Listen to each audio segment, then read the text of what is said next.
sa mga isog na patients natay mga pasyente gyud na mo tindog mulakaw same day as surgery. Ikaw Ma'am Belinda, after the surgery pila man ka sa may time before ka nakalakaw ana?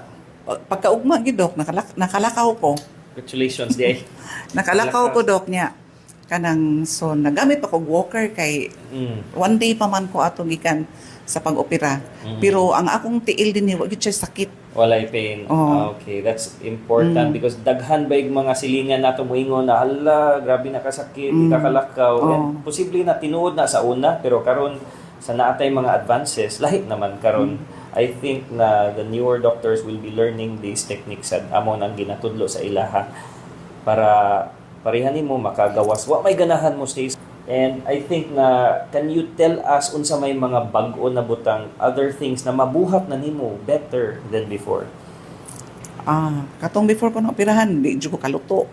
Ay, nakaluto Oo. na ka? Karon Dok Masay manuho ko nila pero mulakaw na gid ko. Mulakaw na Mato ko gyud, CR, mato ko og Dili kuan. na upat ka bongbong. Dili na Dok kay mo gawas naman ko dapit sa amo ang. Gawas. So, That's good. kay about ko maayo ko. I am praying na mo continue yung recovery, no? Kay I understand na kay kahadlok gihapon and all patients na among gamay kahadlok mo na we are here to guide them through the process